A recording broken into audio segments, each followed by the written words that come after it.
Hello, and welcome to my presentation, Virtual Post-Apocalypses Between Flame Air Saviors and Useless Heroes, the future of humanity and nature in the video game series of Horizon and The Last of Us. I originally gave this presentation for the Electricdreams Film Festival at the IULM University in Milan between the 16th and the 21st of October 2023. As the title suggests, I will talk about two very successful video game series which depict a future dystopic or post-apocalyptic world. These two series are among the most successful of the past 20 years, both in terms of sales, with over 31 million units sold worldwide, but also in terms of the narrative told. The Last of Us, for example, recently was adapted for an HBO series. They are, both video games are a two third-person action adventure.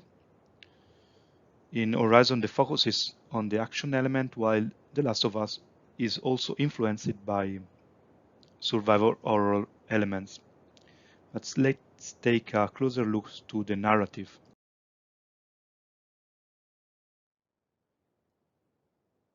Horizon is set in the 31st century North America, and the game depicts a post-apocalyptic, or we could say post-dystopic reality, which follows the complete destruction of humanity and of all organic life on Earth. Life that is artificially recreated later, thanks to the Zero Dawn terraforming project that gives the first game its name in 2017. A second game, called Forbidden West, follows in 2022. In Horizon, society has reverted to predominantly tribal communities with no memories of the predecessors, us, predecessors that were exterminated around the year 2065. The player embodies Aloy, an extraordinarily skilled young woman who is basically destined to save the world.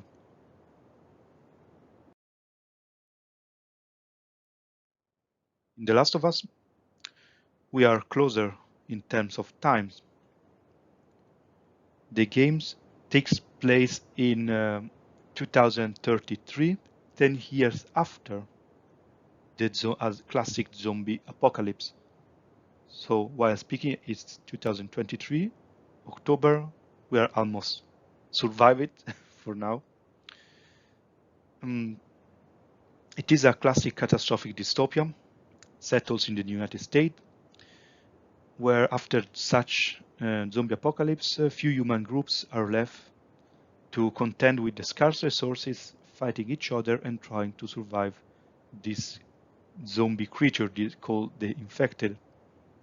The Last of Us Part 1 was originally published in 2013, and Part 2 followed 7 years later in 2020. In Horizon, the action element is predominant, while The Last of Us is strongly influenced by survival horror elements, such as the scarcity of resources and the vulnerability of the protagonist. Another difference is the linearity of the story in The Last of Us compared to the open world dynamic of Horizon, which gave the player almost complete freedom of movement. In The Last of Us, the player is forced to follow the narrative.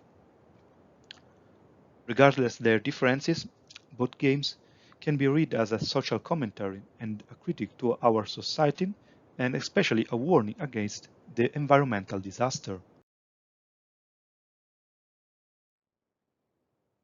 In Horizon, the games make explicit references to the issue of the human-case environmental disaster. Speaking about the cause of Horizon's past apocalypse, Bosman talks about an anthropological mirror. And the emphasis is clearly on the capacity of the human species to self-destruct. Nevertheless, Horizon remains an optimistic game about human capacity of prevent or at least of surviving the disaster in one way or another.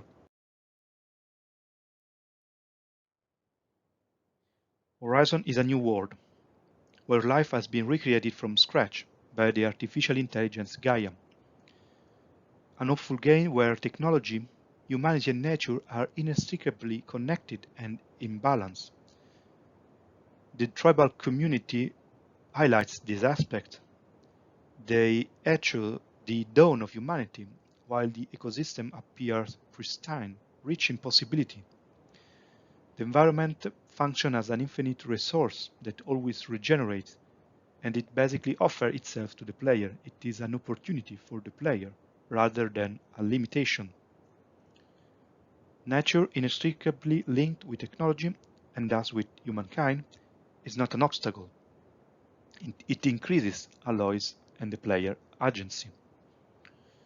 This interconnection of nature and technology is emblematic in the foes Aloy fight against.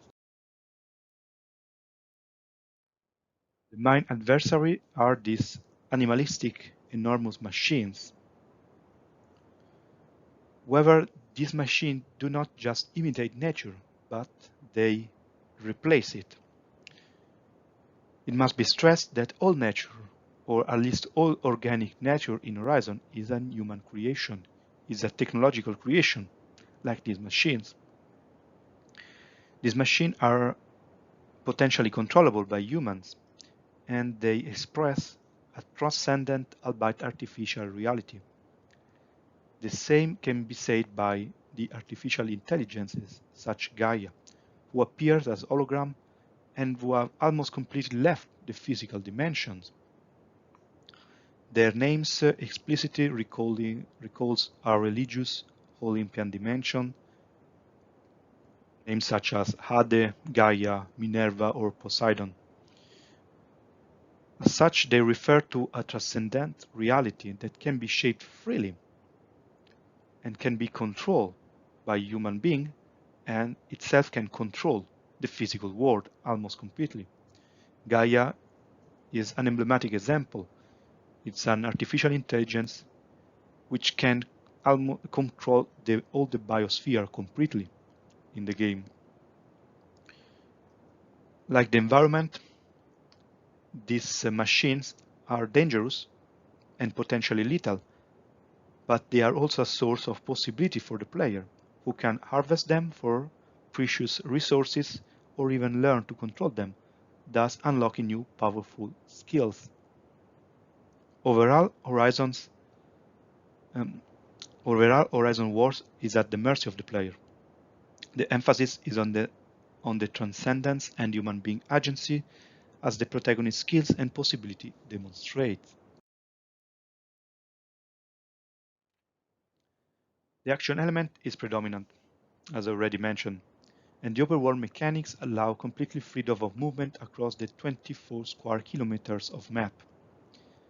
As the title suggests, the game focuses on the future, on the horizon, and its many possibilities.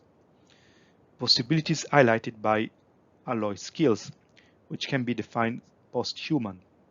Fernandez Caro defines her a sort of superior being, a post-human heroine.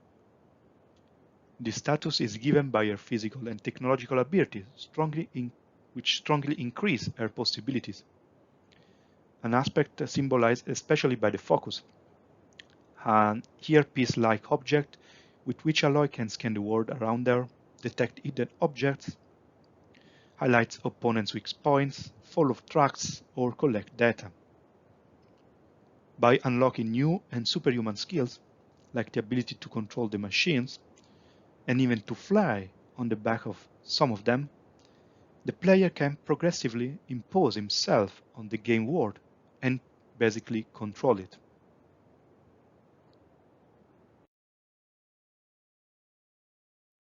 In addition to her extraordinary abilities, it is also due to her mission that we can define Aloy as an archetypical heroine.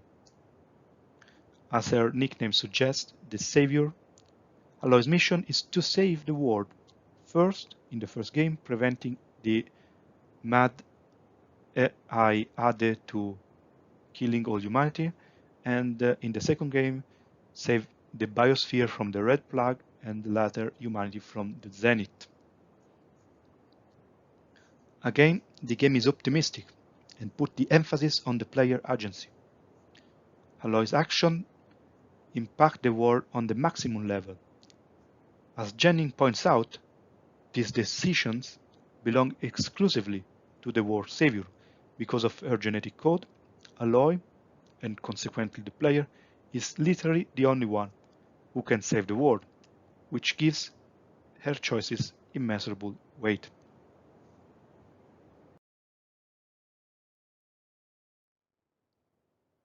In opposition to Horizon, in The Last of Us, humanity is not at its new dawning, but at its end, as the title makes clear.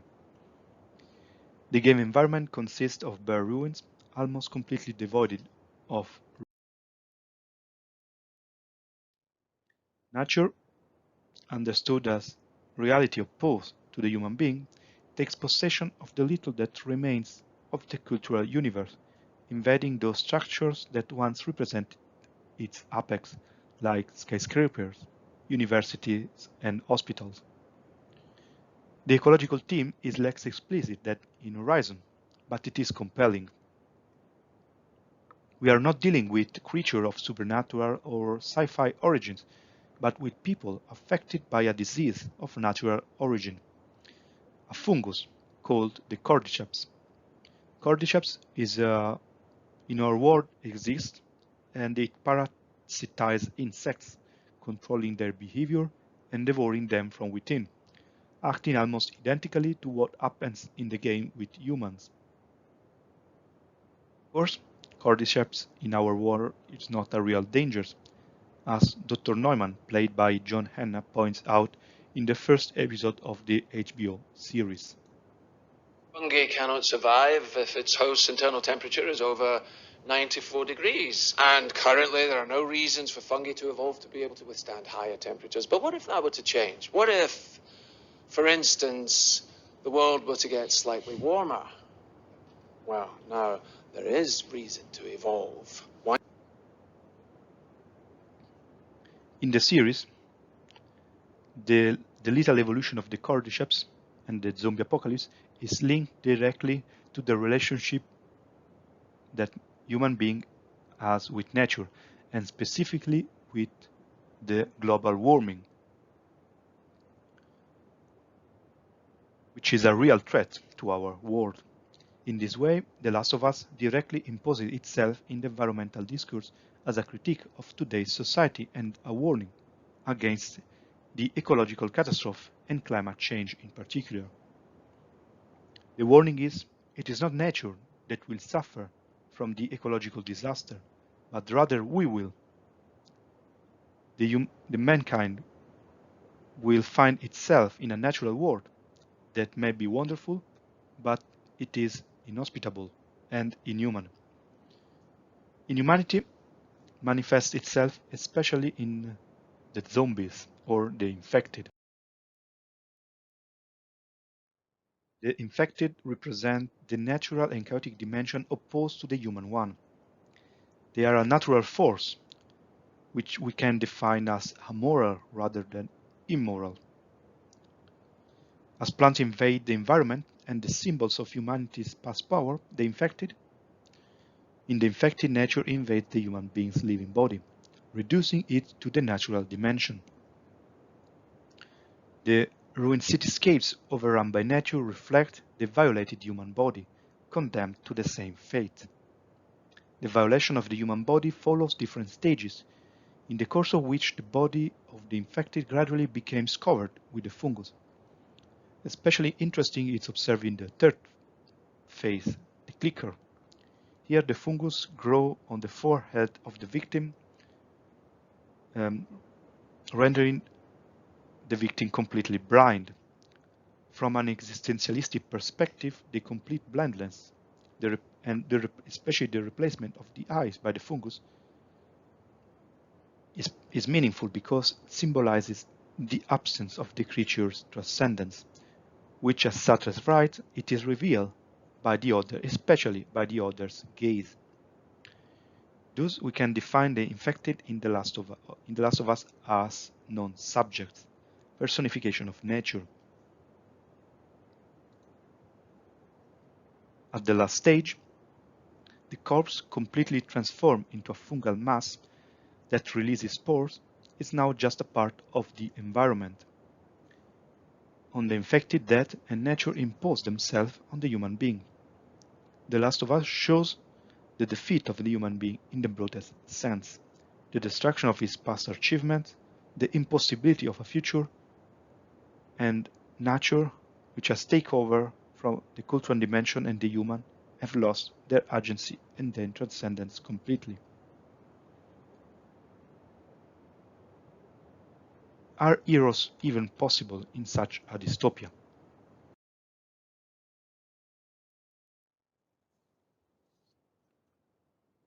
The player takes the role of Joel in The Last of Us 1 and of Ellie and Abby in The Last of Us 2. That leads to an identification, and we would be tempted to call these characters the heroes and heroine of the game. However, is it correct? We saw Aloy embody the heroine archetype, especially through her post-human abilities and her heroic mission. Then let's take a look of the mission and skills of the character in The Last of Us. In The Last of Us, the playable characters are surely skilled themselves, but the protagonists are constantly reminded of their fragility. And while in Horizon nature open new possibility, in The Last of Us it is extremely hostile. Plants invade the rubble while some completely flooded areas impede the passage. The movement across the level is always exhausting, arduous. Here you can see a typical scene of the game. The environment forces the body to manifest its limitations rather than its possibilities. Moreover, Aloy's open world emphasizes the player agency. It strongly contrasts with The Last of Us world, where the player must follow the linearity of the story. Using existentialist concepts, the dimension of the Körper, the passivity of the body, um,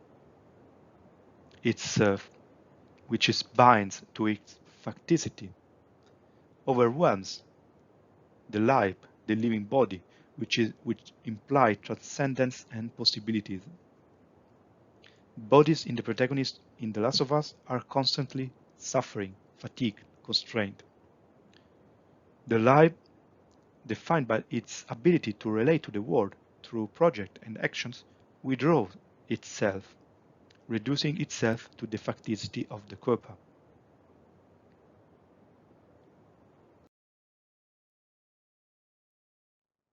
What about the mission? We saw Aloy purchasing a typical heroic mission to save the world and humanity.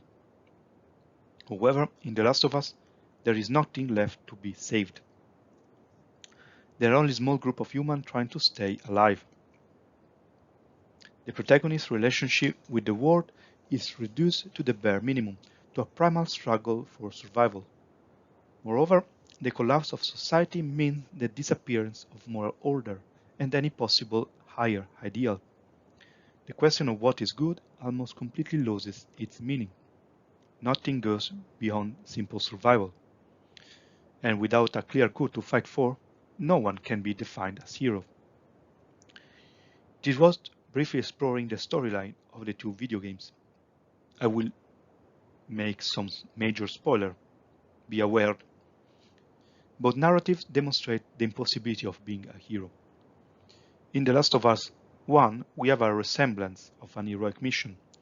As Joel, we must escort Ellie from Boston to Salt Lake City to a biggest Firefly base, this rebellious group who can be able to find a cure. Ellie is the only one immune to the fungus. So the mission seems to be to escort the girl, save her, and save humanity with her. However, at the very end, the two objectives, to save the girl and to save humanity, conflict with each other. In order to study the fungus inside Ellie's brain, the Fireflies must kill her. Joel cannot accept it.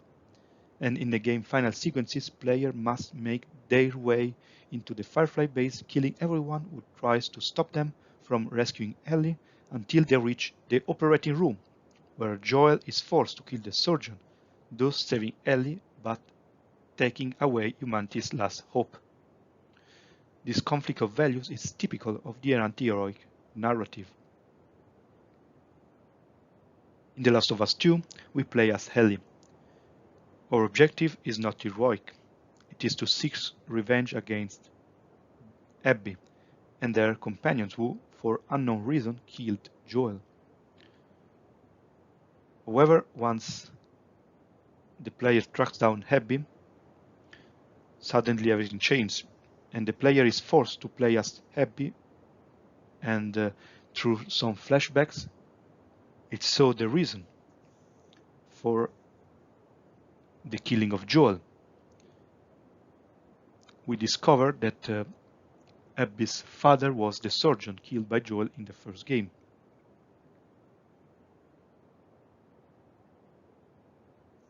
We see that there is no real difference between the two.